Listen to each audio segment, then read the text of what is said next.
오늘은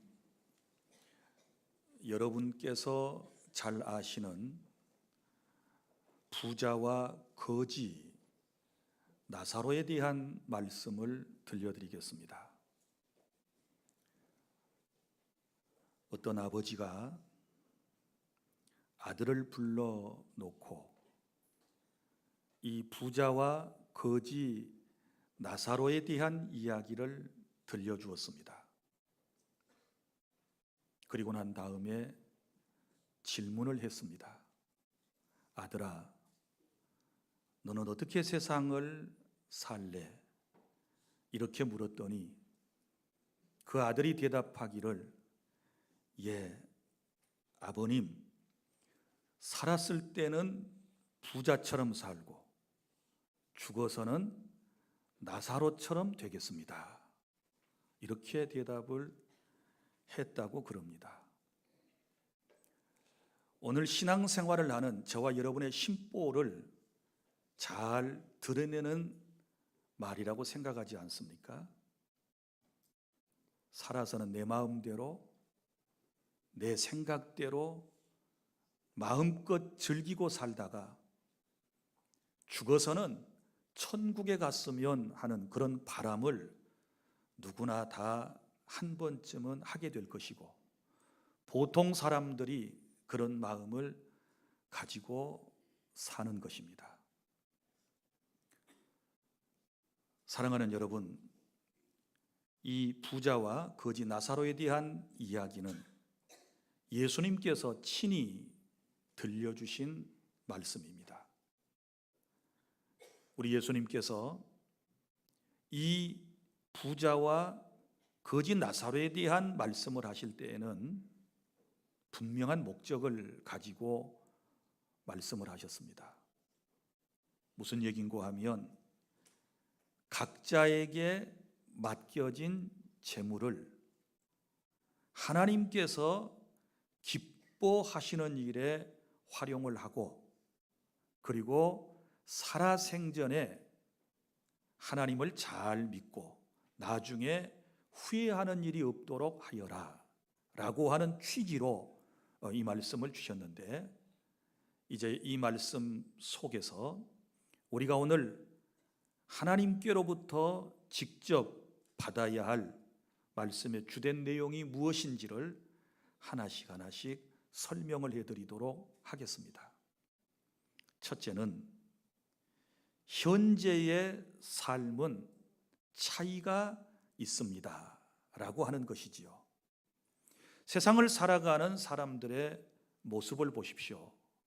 다 동일한 것이 아닙니다. 차이가 있다는 사실을 우리는 너무나도 잘 알고 있습니다. 오늘 부자와 나사로의 삶을 보면 현저한 차이가 있는 것을 볼 수 있지 않습니까? 우리 한번 볼까요? 19절부터 21절까지 다 함께 시작. 한 부자가 있어 자색 옷과 고운 베옷을 입고 날마다 호화롭게 즐기더라. 그런데 나사로라 이름하는 한 거지가 헌데투성이로 그의 대문 앞에 버려진 채 그 부자의 상에서 떨어지는 것으로 배불리려 하매 심지어 개들이 와서 그 헌데를 핥더라. 아멘. 자, 여기 부요롭게 사는 부자도 있고 가난하게 살아가는 거지 나사로도 있는 것을 볼 수 있습니다. 우리 살아가는 세상이 그렇지 않습니까? 잘난 사람도 있고 못난 사람도 있고, 많이 배운 사람도 있고 못 배운 사람도 있고, 똑똑한 사람도 있지만 반면에 우매한 사람도 있고, 성공한 사람도 있고 인생을 실패한 사람도 있습니다. 아주 건강하게 살아가는 사람도 있지만 날마다 투병 생활을 하며 어렵게 세상을 살아가는 이들이 우리 주변에 많이 있습니다. 어떤 사람은 날마다 활짝 웃으면서 세상을 살아가지만 어떤 분들은 음지에서 날마다 눈물을 훔쳐내며 그렇게 하루하루를 어렵게 살아가는 이들이 또한 우리 곁에 있다는 사실을 아셔야 합니다. 세상은 이렇게 각자에게 차별이 혹은 차이가 있을 수 있습니다.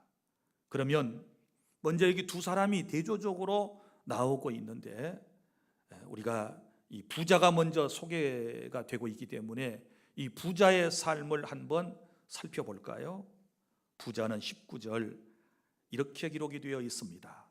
한 부자가 있어. 이름이 나오지 않습니다. 자색 옷과, 자색 옷은 겉옷을 말합니다. 그리고 고운 베옷을 입고 속옷을 말합니다.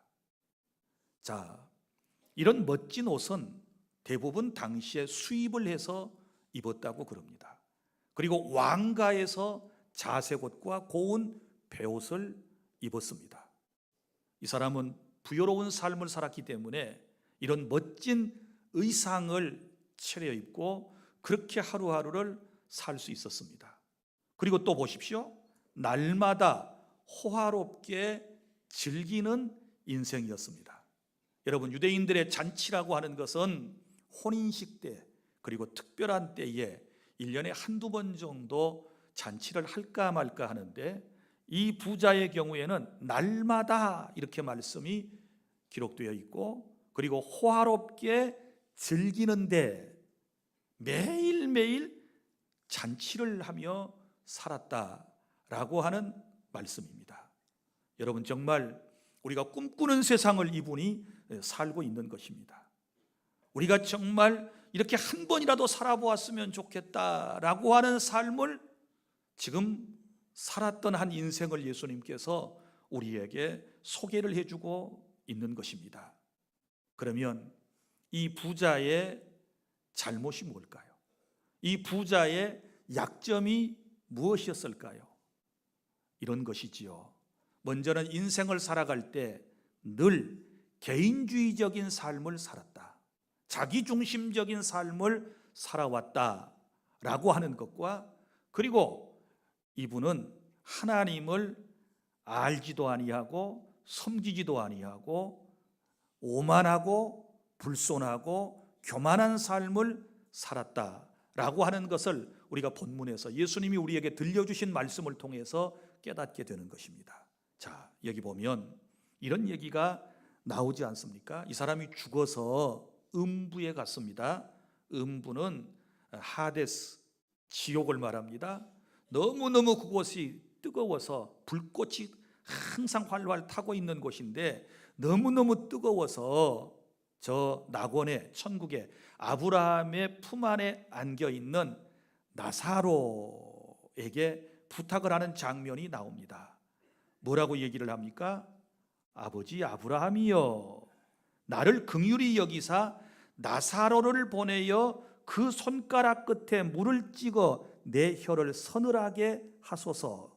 내가 이 불꽃 가운데서 괴로워하나이다. 이렇게 말을 해요.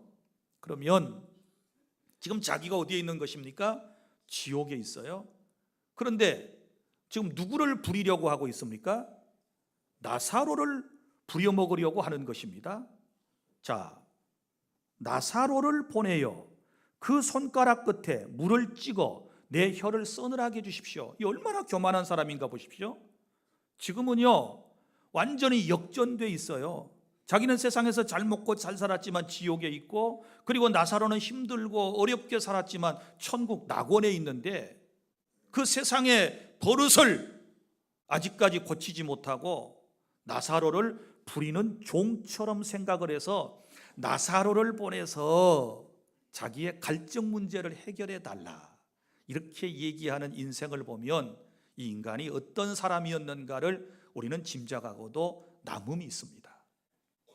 그리고 또 보십시오. 계속해서 나옵니다. 이제 정신을 차려가지고 지옥에서 이런 생각을 하지요. 아니, 지금 세상에는 살아있는데 5 형제가 있는데 지옥이 있고 천국이 있다는 것을 모르고 지금 죄를 짓고 살아가고 있는데, 나사로를 다시 살려서 세상에 보내시고 그 나사로가 가서 복음을 전해서 이 고통받는 곳에 오지 않도록 해 주십시오. 27절에 그렇게 얘기합니다. 여기도 뭐예요? 나사로를 부려먹으려고 그래요. 이런 나쁜 인간이 어디 있습니까? 이것은 그의 평소의 삶의 태도였던 것입니다.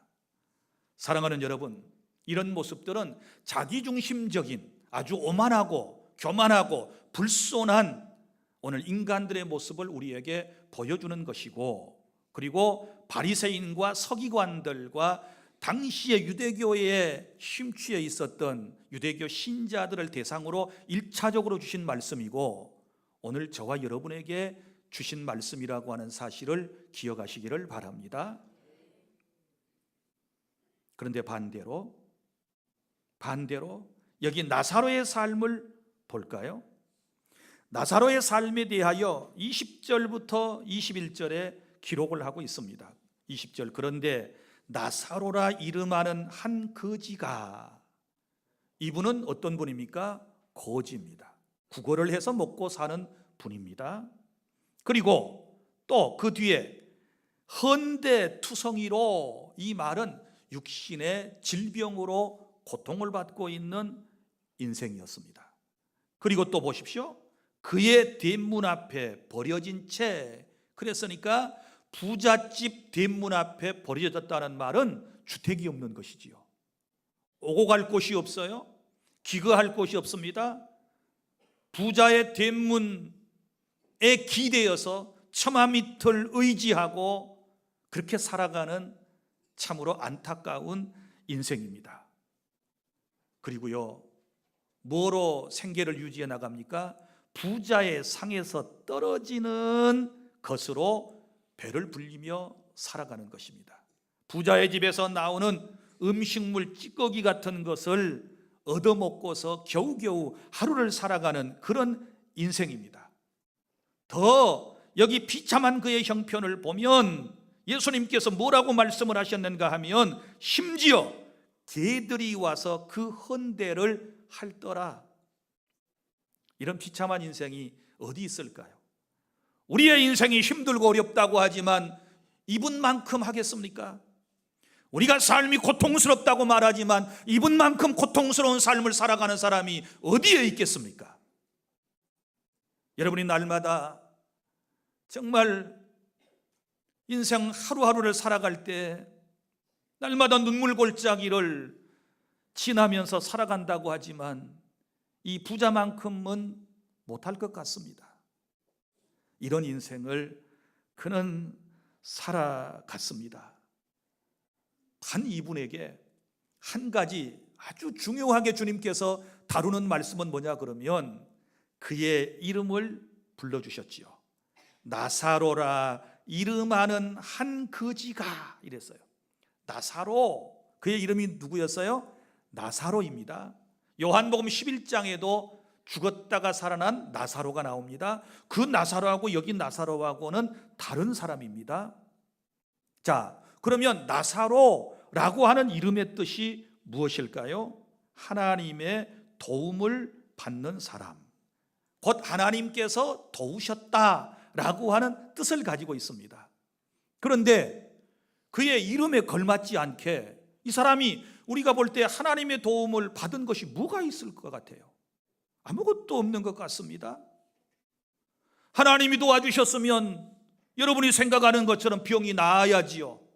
하나님께서 그의 인생을 도와주셨으면 이런 경제적 고통을 당하지 않아야지요. 하나님께서 도와주셨다면 이런 비참한 인생의 길을 걷지 않아야 하는 것 아니겠습니까? 그런데 그의 이름은 나사로입니다. 사랑하는 성도 여러분, 우리 여기서 작은 희망을 찾아볼까요? 나사로는 지금 그의 이름이 등장하고 예수님께서 그의 이름을 또박또박 말씀을 하신 것은 나사로가 어떤 사람이었다라고 하는 것을 넌지시 우리에게 가르쳐 주시기를 원하는 거예요. 이런 얘기입니다. 부자는 남부러울 것이 없었어요. 모든 것을 완벽하게 갖추면서 인생을 살아갔습니다. 인생을 즐기며 살아갔습니다. 이런 사람에게는 하나님이 필요하지 않습니다. 이런 사람이 하나님께 대하여 의존적이겠습니까? 무엇이 아쉬울 게 있겠습니까? 부족할 것이 없는 사람이 무슨 하나님을 섬기며 무슨 기도를 하나님께 드리겠습니까? 그러나 거지 나사로는 기댈 언덕이 없는 거예요. 그의 인생이 너무나도 비참하기 때문에 그는 하나님을 의지하고 살았다, 하나님만을 바라보며 살았다 라고 하는 것을 우리에게 지금 말씀을 해주시는 것입니다. 사랑하는 성도 여러분, 인생이 힘드십니까? 고통스럽습니까? 비참한 인생이라고 생각이 드십니까? 그러면 나를 찾아오신, 내 곁에 계신 그 주님을 의지하시기를 바랍니다. 그 주님께 기도하시기를 바랍니다. 도움을 요청하시기를 바랍니다. 우리 하나님께서 저와 여러분을 도와주실 줄 믿으시기를 바랍니다. 물론 세상에서의 삶이 이렇게 차이가 날 수 있지만 그럼에도 불구하고 중요한 것은 우리가 하나님을 의지하고 하나님의 사랑 가운데서 하나님의 도우심을 받고 살아가는 이것이 여러분 하나님 없이 부자로 살아가는 것보다 더 중요한 진리를 가지고 있다는 사실을 아시기를 바랍니다. 현재 여러분의 삶은 하나님 중심이십니까? 아니면 여러분 개인의 중심적인 삶을 살아가고 계십니까? 오늘 주님이 우리에게 원하시는 것은 연약한 인생들, 정말 힘없는 인생들이 하나님만 의지하며 나사로처럼 그렇게 살아가기를 원하시면서 이 말씀을 주셨다는 것을 기억하시기를 바랍니다. 그 다음에 두 번째 교훈이 나옵니다. 둘째는 현재의 삶에서는 차이가 나지만 그러나 죽는 것은 평등합니다. 죽는 것은 누구에게나 평등한 것입니다. 22절 다 함께 읽어볼까요? 시작. 이에 그 거지가 죽어 천사들에게 받들려 아브라함의 품에 들어가고 부자도 죽어 장사되매. 거지도 죽고 부자도 죽어요. 누가 먼저 죽었어요? 거지가 먼저 죽었어요.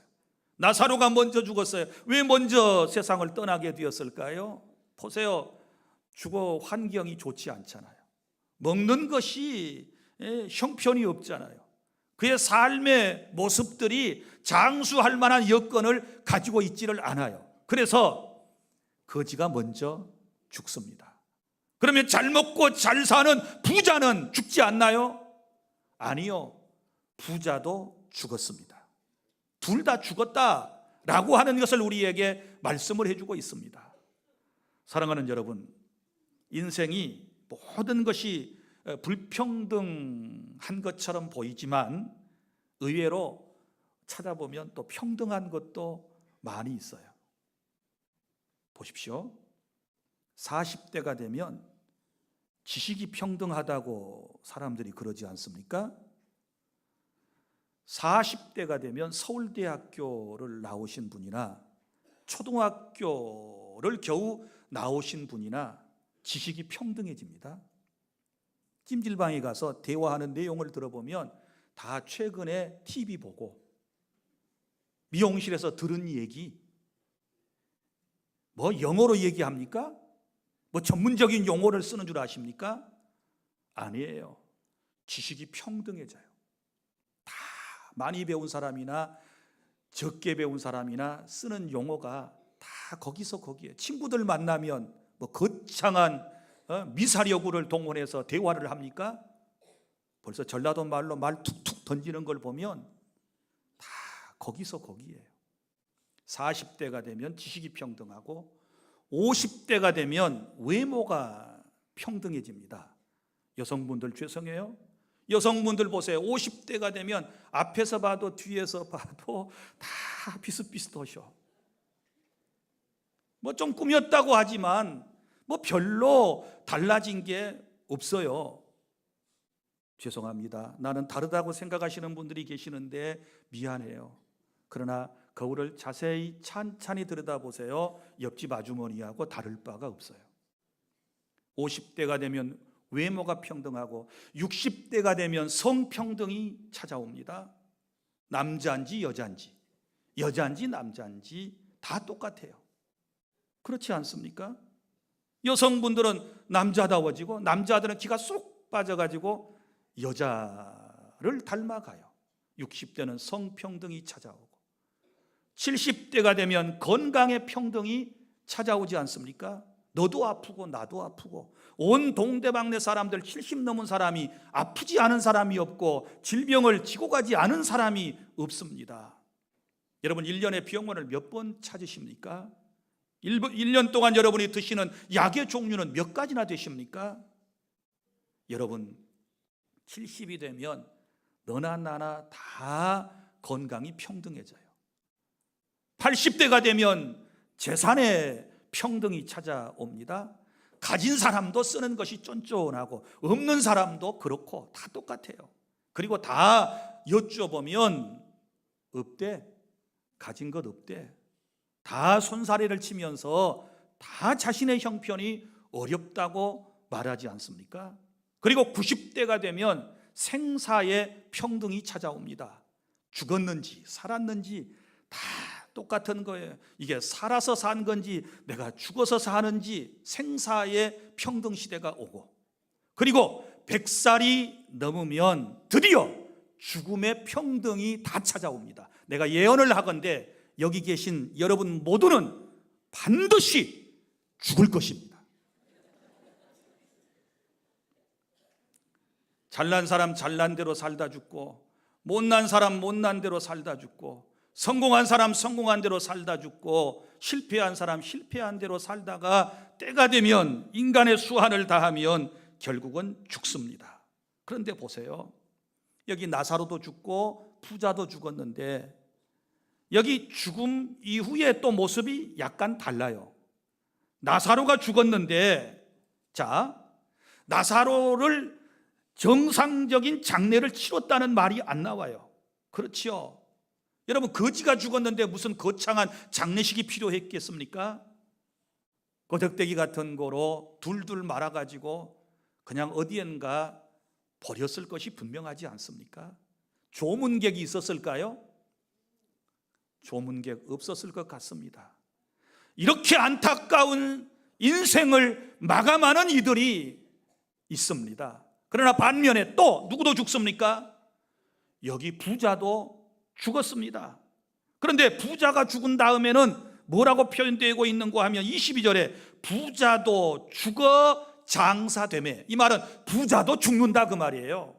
잘 배운 사람도 죽는다 그 말이에요. 똑똑한 사람도 죽는다 그 말이에요. 날고 기는 사람도 때가 되면 죽는다 그 말이에요. 그래 죽었는데 부자니까 장례 절차를 치렀어요. 장사되매 이렇게 말씀을 했습니다. 아마 화려한 장례식을 치렀을 것이 분명합니다. 여러분, 그러나 우리가 알아야 할 것은 사람은 죽습니다. 누구나 죽습니다. 죽음 앞에 피할 사람이 없습니다. 죽음을 항거할 사람도 없습니다. 죽음을 연기할 사람도 없습니다. 죽음은 불가항력적으로 우리에게 찾아오는 것입니다. 저는 수많은 이들의 장례를 지금까지 치러왔습니다. 그리고 수많은 곳에 장례식장에 가서 조문을 했습니다. 제가 보면서 느끼는 게 있어요. 사람이 내 부모든지 내 형제자매든지 사랑하는 이가 세상을 떠나고 나면 정말 멋진 화려한 장례를 치러드림으로써 마음속에 빚진 감정을 좀 털어내고자 하는 이런 마음들이 사람들의 마음속에 누구나 다 있을 거예요. 그래서 장례를 더 거창하게 치르고 싶어하는 마음은 인지상정이에요. 사람의 마음이에요. 그건 저는 참 아름다운 것이라고 생각을 합니다. 그런데 장례식의 여러 모습들을 지켜보면서 제 마음 한켠에 이런 마음이 있습니다. 제가 잠깐 말씀을 드리고자 하면, 자, 사람이 세상을 떠나게 되면 아주 비싼 화려한 수의를 사람들이 입으려고 그럽니다. 그렇죠.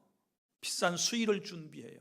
그러나 그거 수의 얼마나 입나요? 고작해야 2, 3일 정도 죽은 상태에서 입고 있다가 그 불로 화장하면 다 태워지고 땅속에 매장을 하면 다시 썩어 흙으로 돌아가 버리지 않습니까? 그거 별로 큰 의미가 없어요. 또 관을 쓸 때에 정말 수백만 원짜리 관까지 있어요. 그 비싼 관을 사용을 해서 시신을 그곳에 모십니다. 아름다운 마음이지요. 가시는 길에 편히 가시라고, 좋은 곳에 가시라고, 그동안 다 못해드렸던 그 아쉬운 마음 때문에 충분히 이해가 됩니다. 아마 저도 제 부모가 세상을 떠나면 그렇게 할런지 모르겠습니다. 그런데 또 생각해 보면 그것 또한 불로 다 태워서 없어져 버리게 될 것입니다. 미국 같은 경우는 이제 사람을 화장도 하고 매장도 하는데, 이 화장을 하는 경우에는 대부분 모든 장기를 추출해내서 의학생도들에게 보내고 혹은 기증을 하고 그 다음에 이 겉으로 보이는 것만을 화장을 한다고 그럽니다. 이런 추세로 계속 간대요. 우리나라에도 장기 기증을 받는 단체들이 있습니다. 내가 건강하게 살아있을 때 내 장기 가운데 어떤 부분들은 떼서 다른 사람에게 줄 수가 있어요. 이식시킬 수가 있어요. 다른 사람에게 건강을 주고 심지어 생명까지도 줄 수 있는 그런 장기들이 있습니다. 그래서 장기를 살아생전에 기증을 하고, 또 세상을 떠난 다음에 장례를 치르면서 그 시신을 병원에다가 기증을 하고 가시는 분들이 있습니다. 그러면 그 시신을 가지고 의학생도들이 해부하는 데도 사용을 하고, 그리고 더 나은 의술의 발전을 가져오게 되는 것 아니겠습니까? 이건 참 멋진 일이라고 생각을, 저도 아직 장기 기증이나 시신 기증을 하지 못했습니다. 그런 걸 하시는, 그런 일들을 하시는 분들을 보면 사실 굉장히 존경스럽습니다. 인생은 왔다가 누구나 저렇게 다 가는데, 흙에서 왔다가 흙으로 돌아가는데, 이 세상을 떠나면서까지 누구를 살릴 수 있고 누구에겐가 유익을 주고 이 세상을 마무리할 수 있다면 하는 그런 바람을 언제부터인가 제 마음속에 갖게 되었습니다. 사랑하는 여러분, 인간은 누구나 죽습니다. 안타깝지만 더 살아야 할 분들이 더 오래 우리가 원하는 만큼 살지 못하고 우리의 곁을 훌쩍훌쩍 떠나 가시는 분들이 있습니다. 자, 그러면 이제 세 번째, 죽음 이후의 삶은 어떻게 될까요? 죽음 이후의 삶은 다를 수 있습니다. 각자가 다를 수 있습니다. 우리 22절 한번 볼까요? 어떻게 되는지. 22절 시작. 이에 그 거지가 죽어 천사에게 받들려 아브라함의 품에 들어가고 부자도 죽어 장사되매. 자, 보십시오. 먼저 나사로가 죽은 후에 어떻게 됩니까? 사람의 몸에서 영혼이 떠나가는 것, 이탈하는 것을 우리가 죽음이라고 그럽니다. 그런데 그의 영혼이 떠나는 순간에 맨 먼저 누가 찾아옵니까? 천사가 찾아왔습니다. 그리고 나사로의 그 소중한 영혼을 받들어 천국으로, 아브라함의 품으로 옮기는 모습을 주님이 우리에게 친히 말씀을 해주셨습니다. 여러분이 하나님을 섬기다가 예수님을 믿다가 임종을 하게 되면 그 순간에 천사가 찾아와서 여러분의 영혼을 받들어 아브라함의 품 낙원 천국으로 인도해 간다는 확실한 믿음을 가지시기를 바랍니다. 이 믿음을 가지면 죽음이 두렵지 않습니다. 죽음에 대한 공포를 우리는 극복할 수 있다라고 하는 사실을 믿으시기를 바랍니다. 그리고 난 다음에 25절에 천국에 가서 위로를 받습니다. 위로를 받습니다. 세상에서 질병으로 고통당하고 세상에서 남들에게 무시당하고 개들과 함께 어쩌면 살았던 인생이 천국에 가서 위로를 받는 장면이 나옵니다. 25절에 그는 여기서 위로를 받고 그랬습니다. 진정한 위로는 우리가 천국에 가서 주님께 받게 될 줄 믿으시기를 바랍니다. 죽음 이후에 나사로의 삶은 이렇게 되었습니다. 그러나 부자도 죽고 난 이후에 이제 부자의 삶이 어떻게 되었는가를 볼까요? 23절에 그가 음부에서 고통 중에 눈을 들어 멀리 아브라함과 그의 품에 있는 나사로를 보고, 자, 지금 부자가 어디에 있습니까? 음부에 있다. 하데스, 음부, 지옥에 있는 것입니다. 지옥에 있는데 지금 어떤 상태에 있나요? 고통 중에 있습니다. 어떤 고통 중에 있나요? 24절에 이 불꽃 가운데서 괴로워한다 이렇게 말씀을 합니다. 지옥의 불꽃은 영원히 활활 타는 장소를 말하고 있는 것입니다. 이건 주님이 우리에게 사람이 사후에 어떻게 될 것인가를 가르쳐 주신, 주님이 직접 들려주신 말씀이기 때문에 그대로 믿으시기를 바랍니다. 세상에 잘 먹고 잘 살았던 이 부자가 지옥에 가서는 그가 평소에 가지고 누렸던 그 어떤 것도 아무런 도움이 되지 않았다는 사실 앞에 우리는 깜짝 놀라지 아니할 수 없습니다. 그 어떤 도움도 되지를 못했습니다. 사랑하는 성도 여러분, 그러면 왜 부자는 지옥에 갔을까요? 부자였기 때문에 지옥에 갔나요? 성경에서 부자는 죄인인가요? 그렇지 않습니다. 아브라함도 이삭도 야곱도 요셉도 모든 족장들은 당대의 최고가는 부자들이었습니다.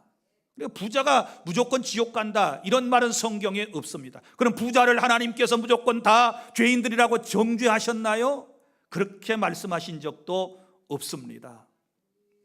여러분, 자, 그러면 왜 이 부자가 지옥에 갔는가? 그것은 이 주님이 지금 쭉 이 말씀을 하시면서 우리에게 들려주시고자 하시는 말씀이 뭐냐 그러면 하나님을 믿지 않았다는 것입니다. 하나님을 의존하지 아니하고 자기중심적으로 세상을 결국은 살아갔기 때문에 그 결과가 뭐냐? 바로 음부였고 지옥이었고, 그리고 이 지금 부자와 거지에 대한 얘기는 물질을 선하게 써라 라고 하는데 주된 내용이 있다고 제가 처음에 말씀을 드린 것처럼 하나님께서 주신 부요로움을 어려운 사람들을 위하여 기꺼이 내놓지 않았다, 희생하지 않았다, 헌신하지 않았다 라고 하는 것이지요. 그러면 내세의 지옥과 천국은 어디서 결정이 될까요? 성경은 예수님께서 분명히 우리에게 하신 말씀을 기록을 하고 있는데 그것은 살아있을 때 결정이 된다는 사실을 믿으시기를 바랍니다.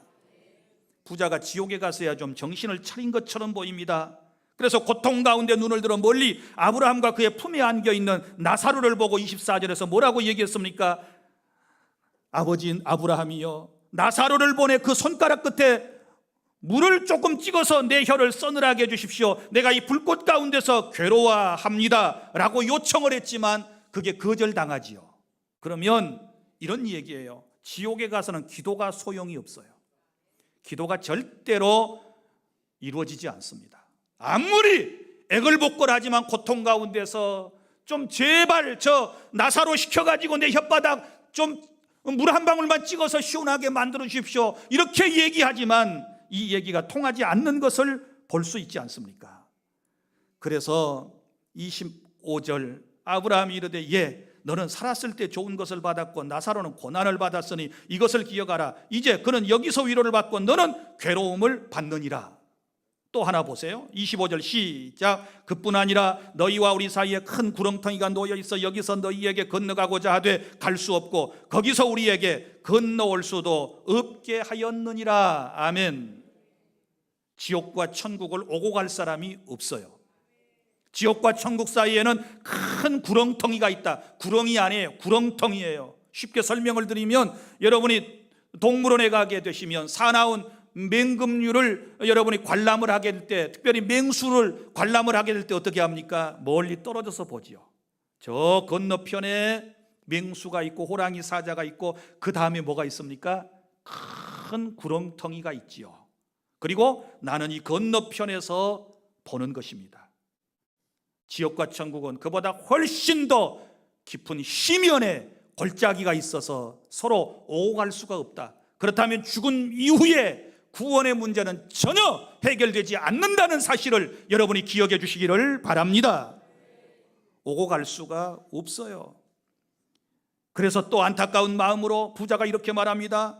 27절 이르되 그러면 아버지여 구하노니 나사로를 내 아버지 집에 보내소서. 내 형제 5이 있으니 그들에게 증언하게 하여 그들로 이 고통받는 곳에 오지 않게 하소서. 무슨 얘기입니까? 나사로를 살려서 세상으로 다시 보내가지고 이 지금 내세에 대한 이 지옥과 천국에 대한 얘기를 해가지고 우리 5 형제가 회개해서 이곳에 오지 않도록 도와주세요 라고 부탁을 하고 있는 것입니다. 그런데 그것조차도 허락이 안 돼요.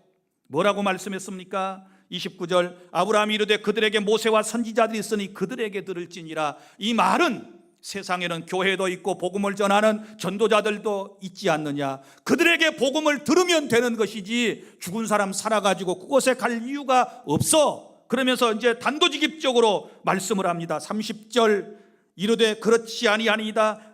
아버지 아브라함이여 만일 죽은 자에게서 그들에게 가는 자가 있으면 회개하리이다. 계속해서 지금 이 부자는 고집을 피우면서 아니라는 거예요. 죽었던 사람이 살아나서 그 얘기를 해주면 다 회개할 것 아니냐. 우리 부모 형제가 구원받을 것 아닙니까? 그렇게 얘기하지만 31절 시작 이르되 모세와 선지자들에게 듣지 아니하면 비록 죽은 자 가운데서 살아나는 자가 있을지라도 구원함을 받지 아니하리라 하였다 하시니라. 아멘. 역사 이래 사실인지 아닌지는 모르지만 천국과 지옥에 갔다 왔다는 사람들이 많이 있었어요. 그런 간증을 많이 들으셨을 거예요. 지옥 갔다 온 얘기, 천국 갔다 온 얘기를 엄청나게 매스컴을 통해서 지면을 통해서 소개를 했는데 사람들이 예수님을 다 믿던가요? 아니요. 안 믿을 사람 안 믿어요. 그래서 여러분이 믿음이 절대적인 하나님의 은혜에서부터 나온다는 사실을 믿으시기를 바랍니다. 에베소서 2장 7절 8절 너희가 그 은혜에 의하여 믿음으로 말미암아 구원을 얻었나니 이것이 너희에게서 난 것이 아니요 하나님의 선물이라. 이는 행위에서 난 것이 아니니 아무도 자랑하지 못하게 하려 함이니라. 믿습니까? 구원은 행위로 되는 것이 아니고 하나님의 절대적인 은혜로 우리가 구원받는 것이고 하나님께서 은혜를 우리가 주실 때 믿음이 생겨서 예수님을 믿고 구원받게 된다라고 하는 사실을 믿으시기를 바랍니다. 그러면 이 말씀의 뜻은 뭘까요? 구원의 기회는 오직 살아있을 때만 가능한 것이고 죽은 이후에는 불가능하다라고 하는 것을 부자와 그리고 거지 나사로의 비유를 통해서 우리에게 주님이 말씀해 주셨다는 사실을 믿으시기를 바랍니다. 이제 말씀을 맺습니다. 이 부자는 지금 지옥에 가서 얼마나 후회하는 인생을 살고 있을까요? 잘 먹고 잘 사는 것이 인생의 전부인 줄 알았는데 죽고 난 이후에 지옥과 천국이 있다는 것을 경험하면서 얼마나 후회를 하고 있을까요? 이 부자처럼 후회하지 않는 인생을 살아가려면 여러분이 분명히 기억하셔야 할 것은 첫째는 살아생전에 예수님을 잘 믿어서 구원을 받으시기를 바랍니다. 가로되 주 예수를 믿으라 그리하면 너와 내 집이 구원을 받는다라고 주님께서 말씀을 하셨습니다. 그리고 구원받았으면 어떻게 살아야 합니까? 하나님께서 내게 주신 것들, 재물뿐만 아니라 내게 주신 모든 것들, 건강과 물질과 내 지위와 내 학식과 내 모든 역량을 다 하나님을 위하여 이웃들을 위하여 기꺼이 내어놓고 기꺼이 희생하고 헌신하고 살아가게 되었을 때 그 인생이 가장 후회하지 않고 진실하게 멋진 인생을 살아갔다라고 우리는 말할 수 있을 것입니다. 지옥 가서 후회하지 말고 정말 하나님 말씀 잘 듣고 오늘 말씀대로 살아가는 저와 여러분들이 꼭 되실 수 있기를 바랍니다. 기도하겠습니다.